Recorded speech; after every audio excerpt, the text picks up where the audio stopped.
So when blurry, unauthorized photographs of Queen Camilla vacationing on a highly exclusive luxury yacht inevitably trickled into the digital sphere, the immediate response behind the ancient heavy doors of the palace wasn't what anyone expected. It wasn't a frantic panic scrambling of press secretaries. It wasn't a chaotic screaming meltdown in the communications office, and it wasn't a desperate rush to draft a defensive public statement. It was infinitely quieter than that, and if you truly understand how the British monarchy operates, it was infinitely more dangerous. The very next thing that reportedly happened was Prince William, the direct heir to the throne, quietly calling a completely locked down, private meeting inside his own residence. He reportedly walked into that room not with a list of PR talking points, but carrying a thick, meticulously organized folder packed with financial records, international port entry logs, and corporate registry documents. He was essentially launching what multiple terrified palace insiders are now describing as a real-time, hostile internal audit of his own stepmother's activities. That specific detail, the folder, the documents, the absolute coldness of the approach, is the part of this entire saga that I genuinely cannot stop thinking about. Not the scandalous photos themselves, not the staggering price tag of the luxury yacht, but the undeniable fact that the future King of England looked at a brewing media storm and decided that the best possible response wasn't to release a bland, sanitized statement about a private family holiday. His response was to physically show up with printed receipts and start mercilessly interrogating the senior staff about exactly who knew what and exactly when they knew it. And if even a fraction of what is currently being reported about that tense closed-door meeting is accurate, then what we are all watching unfold right now isn't just another fleeting royal controversy destined to wrap up fish and chips tomorrow. It is something vastly more significant. It is a tectonic, quiet power shift that has been actively building behind the scenes for months and is only now finally becoming visible to the public eye. Before we dive deep into the actual verified timeline of this holiday and all the glaring, hypocritical contradictions that make this palace cover-up so utterly fascinating, I just want to say I'm Henry Vance, and if you enjoy breaking down the actual institutional machinery behind these royal stories, hit subscribe and join us here at Royal Prime. We dig into the heavy structural details that the daily headlines completely skip over. All right, let's get into the mechanics of this. So, the yacht at the absolute center of this firestorm is reportedly a vessel named the Esperanza III. It is a massive, Malta-registered superyacht that is officially owned through a highly complex, deeply layered Luxembourg holding company, which is in turn directly linked to a notoriously private Swiss-based billionaire financier. And right out of the gate, that highly specific, boring-sounding financial detail matters more than anything else in this story. Because this wasn't just some wealthy family friend's boat with a clear, transparent ownership structure that a journalist could look up on a public database in 5 minutes. The corporate architecture surrounding this vessel was deliberately, meticulously layered. It involved multiple sovereign jurisdictions, multiple shell companies, and offshore corporate entities. Now, to be completely fair, that specific setup is technically not unusual for the world of superyachts. In fact, it is standard operating procedure for billionaires, primarily for tax avoidance, privacy, and severe liability reasons. It is how the ultra-wealthy hide their assets. But when you are a highly visible, senior working member of the British royal family, and your entire fundamental job description is basically maintaining an unbroken aura of public trust and ethical superiority, accepting lavish hospitality from an asset that is deliberately structured to be a financial black box is, let's be polite and call it, optically catastrophic. Even if absolutely nothing improper actually happened on that boat, and even if it was genuinely just an innocent, sun-drenched holiday with acquaintances, the core problem isn't necessarily the trip itself. The massive glaring issue is that this trip was taken at the exact historical moment when Prince William had reportedly been pushing aggressively for well over a year for the implementation of incredibly strict, uncompromising internal guidelines regarding exactly this kind of murky, back-channel situation. According to multiple palace accounts, the Prince of Wales had been heavily lobbying the sovereign program to force senior royals to completely avoid anything that could even remotely create the optical appearance of favoritism, privilege access, or quid pro quo hospitality. That is the vital, missing context that makes every other piece of this puzzle fall perfectly into place. Because without knowing that William was actively trying to clean up the family's ethical guidelines, the yacht trip just looks like a slightly tone-deaf PR blunder by Camilla. But with that context, the yacht trip looks like a deliberate, arrogant circumvention of the rules. Looks like someone either arrogantly decided they didn't need to read the memo, or they firmly believed that William's new rules simply did not apply to the Queen Consort. Now, I need you to really look at the timeline of events here, because this is where the entire narrative gets incredibly weird and highly suspicious. The trip allegedly took place in the early weeks of July 2026. At almost the exact same time that Camilla was supposedly lounging on a heavily guarded superyacht off the pristine coast of the French Riviera, Prince William and Catherine were actively slogging through the kind of gritty, unglamorous, bread-and-butter royal engagements that actually keep the institution looking grounded and relevant to the British taxpayer. They were visiting a struggling children's hospice in the industrial heart of Birmingham. They were shaking hands with disabled veterans in the freezing rain near Edinburgh. Their schedule was the absolute polar opposite of a Mediterranean luxury cruise. And according to the leaked reports, Prince William actually learned about Camilla's highly secretive holiday long before any of the blurry paparazzi photos ever made it to the desks of the tabloid editors. Someone with intimate, inside knowledge of the royal travel manifest allegedly contacted Kensington Palace directly, entirely bypassing the normal chain of command, because they believed the situation was serious enough that the future king absolutely needed to know about it before it hit the morning papers. If that specific detail is true, it changes the entire psychological nature of this story, because it means the yacht scandal was never actually exposed by a traditional press leak or a lucky photographer. It was actively flagged internally by a whistleblower inside the royal circle. And that fundamentally alters what happened next. It means that when William called that meeting, he wasn't just having a knee-jerk, defensive reaction to public embarrassment. He was aggressively reacting to highly sensitive information that reached him privately, presumably from an aide who thought the situation was deeply problematic enough to risk their own career by going over the heads of the king's own communications team. This is also exactly where the maritime ship registry documents come back into the story. And I know that sounds like incredibly dry, boring administrative paperwork, but stay with me here, because understanding the paper trail is the absolute key to understanding how Camilla's entire wall of privacy unraveled in real time. According to the leaked accounts, independent investigative journalists were initially able to piece together the yacht's exact identity and geographical location by cross-referencing a completely routine mandatory maritime registry record with a single, seemingly innocent social media photograph that had been briefly uploaded by a crew member and then frantically deleted just hours later. That is it. That is the tiny digital thread that supposedly started pulling the entire royal sweater apart.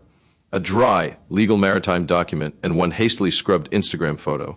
Which, honestly, if you are a reigning queen going to take a secret, highly controversial holiday that you absolutely do not want scrutinized by the British public, maybe you shouldn't take it on a massive vessel that is legally required to actively broadcast its location to a publicly searchable database 24 hours a day. But that lack of technological foresight is almost entirely beside the point. The real point is that once the journalists successfully identified the yacht, the floodgates opened. They could easily work backward. They could immediately check international port entry logs. They could identify the other wealthy passengers on board. They could start asking highly uncomfortable, legally perilous questions about who exactly owned the holding companies attached to the vessel, and whether any of those shadowy financial connections intersected with official royal charities, state contracts, or royal patronage organizations. And according to the reports, that is exactly what the investigative press did. When you actually sit down and look at what the palace said versus what the palace did, the glaring contradictions start piling up so fast that it becomes impossible to ignore them. When cornered, Camilla's representatives in the press office reportedly described the Mediterranean trip as a strictly private matter that simply did not require any sort of public explanation or official commentary. And in one very narrow sense, that is a perfectly reasonable defense. Senior working royals are human beings. They do take private holidays. That is not a crime, and it is not unusual. But the massive, glaring problem with that defense is that this particular holiday allegedly never appeared in the royal family's officially published transparency records. And strict internal palace governance policies reportedly mandate that certain high-value gifts, luxury hospitality, and financial benefits absolutely must be formally declared to avoid the appearance of bribery or undue influence. So, here is the inescapable logical trap. If the trip was genuinely just a normal, innocent, completely above-board private holiday, why wouldn't the palace simply declare it on the register like they do with 1,000 other mundane gifts? And if it wasn't declared, was that because some senior courtier arrogantly decided it didn't strictly meet the criteria? Or was it because formally declaring the trip and putting the name of that specific Swiss financier on a public government document would have immediately raised exactly the kinds of massive, uncomfortable questions that eventually got raised anyway? That is the absolute contradiction that I simply cannot get past.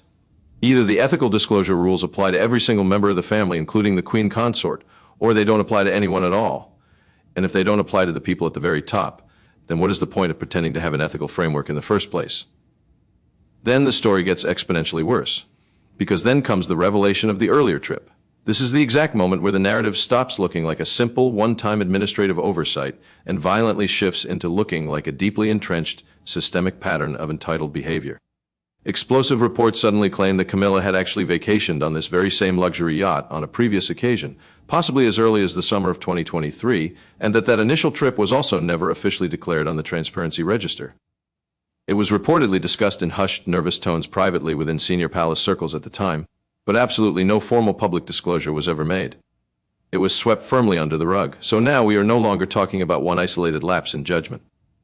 We are talking about what strongly appears to be a repeated, calculated pattern of accepting staggering levels of luxury hospitality from the exact same individual, on the exact same opaque vessel, without it ever once appearing in the financial transparency records that are designed to maintain the public's trust in the monarchy. If that specific detail is accurate, then Prince William's sheer, unadulterated frustration becomes infinitely easier to understand. He wasn't just responding to a single, embarrassing tabloid story.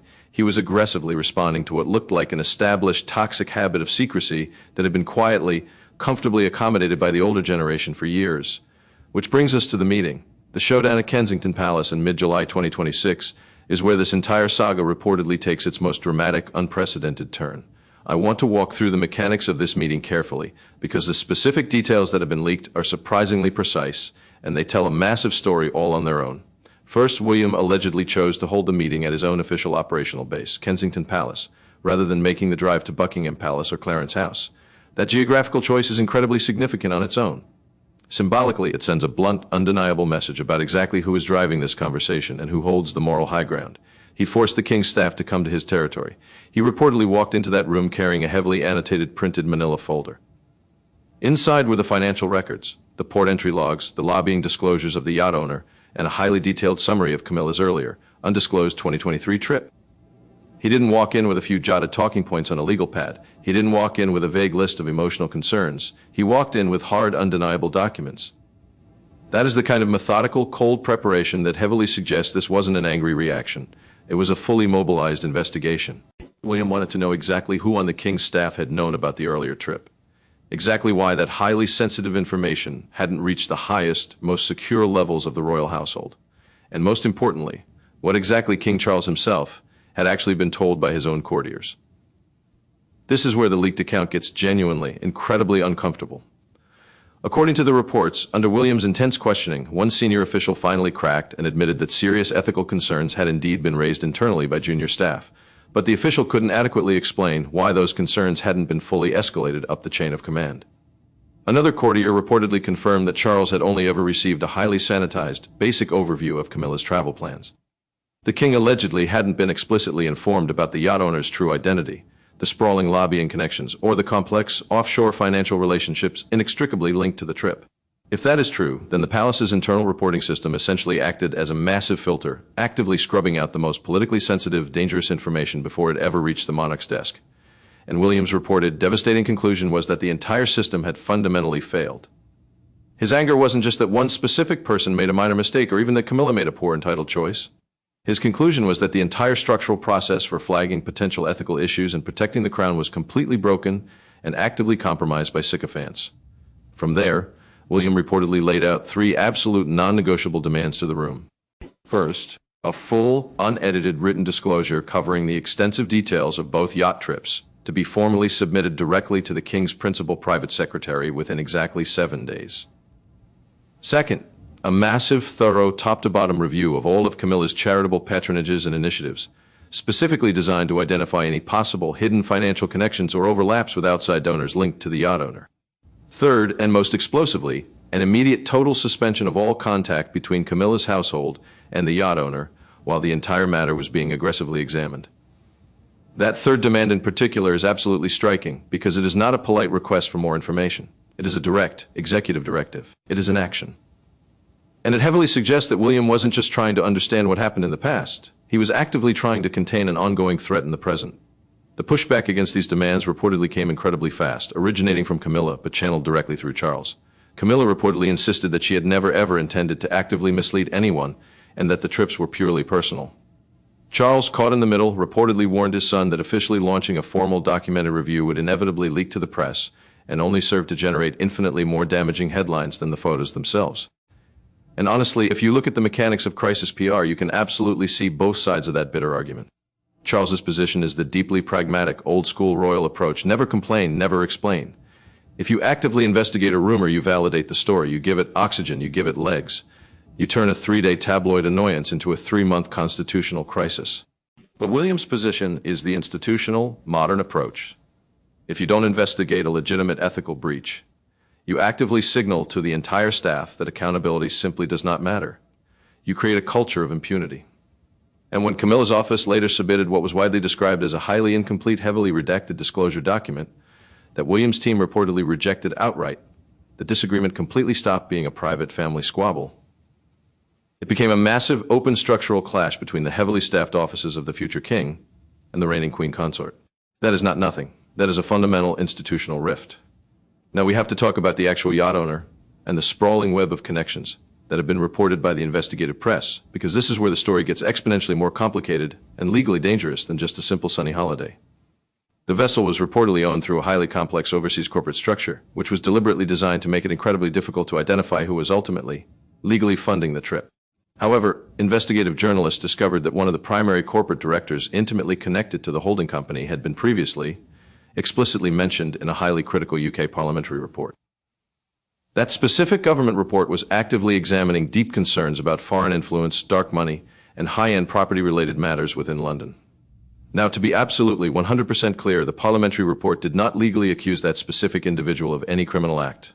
There has been absolutely no legal finding of wrongdoing. But the very same holding company was also said to have deep ongoing financial links with several high-profile royal charities and prominent British heritage projects. So what you essentially have is a highly volatile situation where the exact same wealthy individual appears in multiple, overlapping spheres of influence, making political donations, cultivating charitable connections directly to the monarchy, and simultaneously extending lavish, undisclosed private hospitality to a senior royal. Even if every single one of those individual actions was completely legal and entirely above board, the massive overlap creates an inescapable appearance problem. And in an ancient institution that relies entirely 100% on the fragile concept of public trust to justify its existence and its taxpayer funding, severe appearance problems are real, existential problems. Think about it like the highly regulated world of corporate compliance and insider trading. I want to explain why this analogy is absolutely perfect for understanding exactly what went wrong here. In the corporate world, there are incredibly strict compliance laws regarding hospitality. If you are the CEO of a publicly traded company, and you decide to accept a free ride on a private jet from a massive vendor who is actively bidding for a contract with your company, you are immediately fired. It doesn't matter if you didn't talk about business on the flight. It doesn't matter if you thought they were just being friendly. The entire system is built on the absolute necessity of avoiding even the illusion of a conflict of interest. If a CEO fails to declare that flight, the SEC launches a massive investigation, shareholders panic, and the board of directors cleans house. The parallel to this royal yacht situation is completely direct.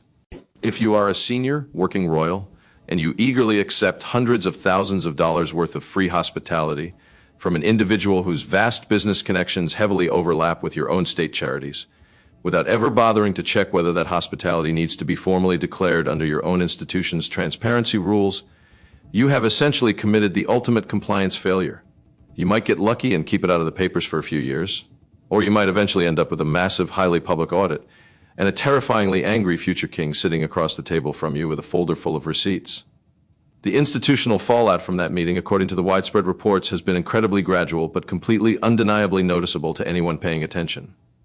Camilla's official public calendar has reportedly become noticeably lighter in the months following the clash. Several high-profile solo engagements that were previously earmarked for her were quietly, efficiently reassigned to other working royals. Her private office reportedly underwent a sudden efficiency restructuring, emerging with a significantly smaller, more tightly controlled team.